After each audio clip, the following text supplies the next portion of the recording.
أعوذ بالله من الشيطان الرجيم. بسم الله الرحمن الرحيم. الرحمن علم القرآن خلق الإنسان علمه البيان. الشمس والقمر بحسبان والنجم والشجر يسجدان.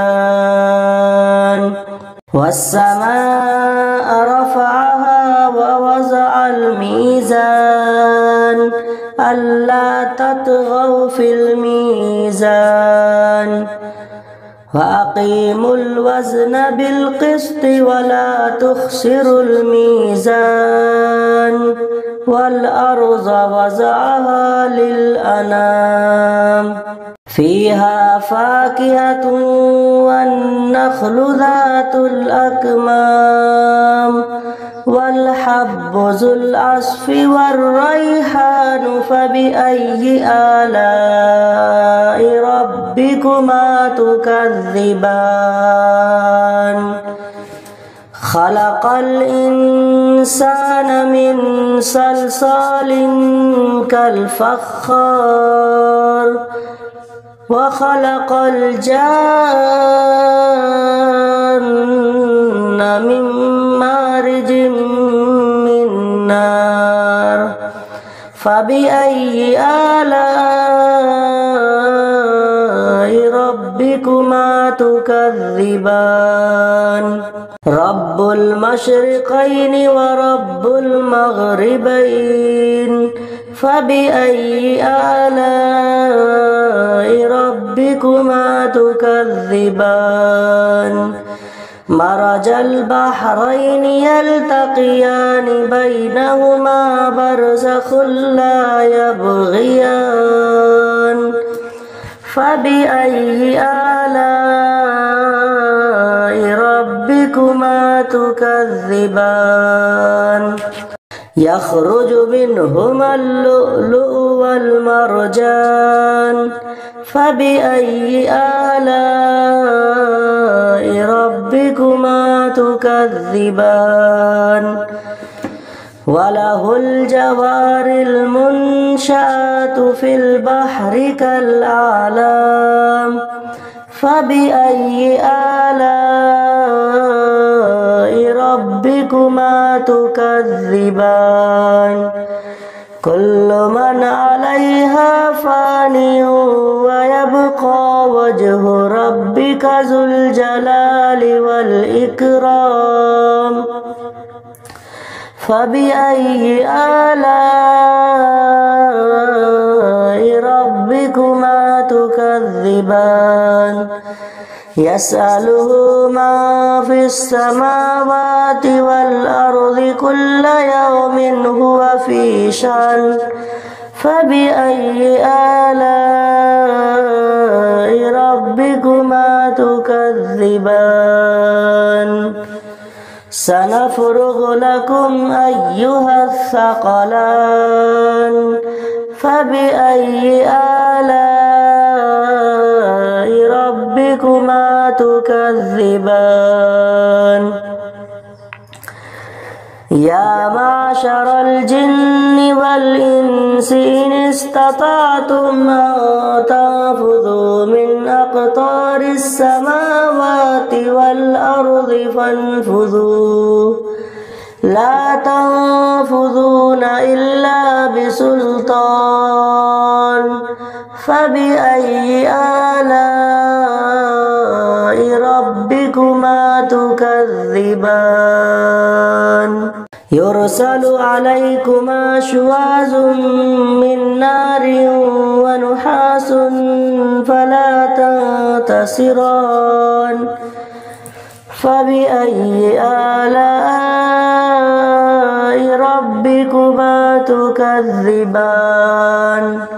فإذا انشقت السماء فكانت وردة كالدهان فبأي آلاء ربكما تكذبان فيومئذ لا يسأل عن ذنبه إنس ولا جان فبأي آلاء ربكما تكذبان يعرف المجرمون بسيماهم فيؤخذ بالنواصي والأقدام فبأي آلاء ربكما تكذبان هذه جهنم التي يكذب بها المجرمون يطوفون بينها وبين حميم آن فبأي آلاء ربكما تكذبان ولمن خاف مقام ربه جنتان فبأي آلاء ربكما تكذبان ذواتا أفنان فبأي آلاء ربكما تكذبان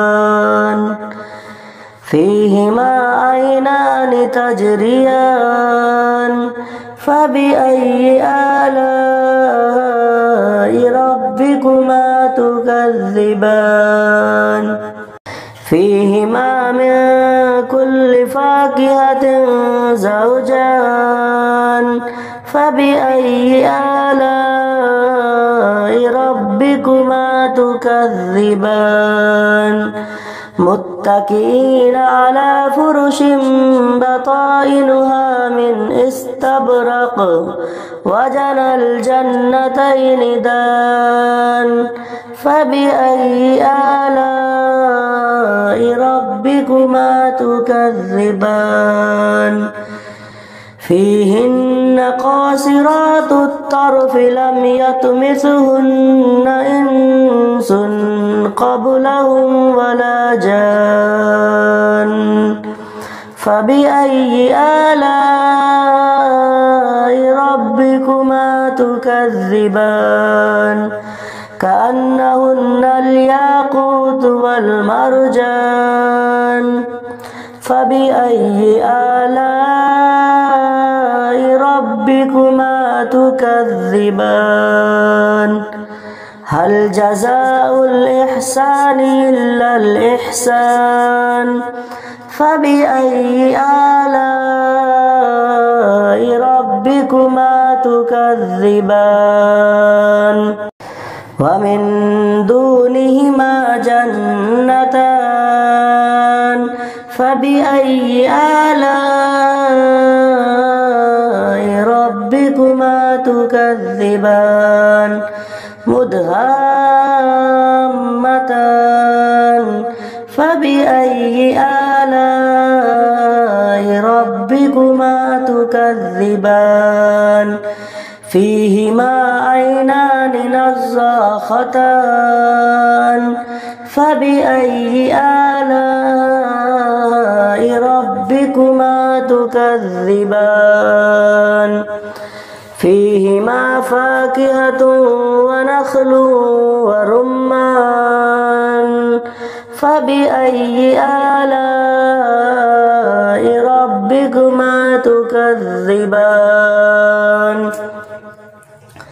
فيهن خيرات حسان فبأي آلاء ربكما تكذبان حور مقصورات في الخيام فبأي آلاء ربكما تكذبان لم يطمثهن إنس قبلهم ولا جان فبأي آلاء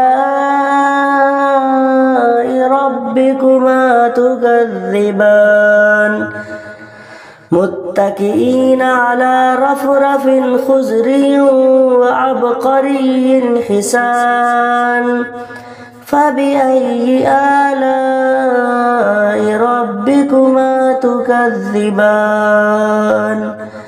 تبارك اسم ربك ذي الجلال والإكرام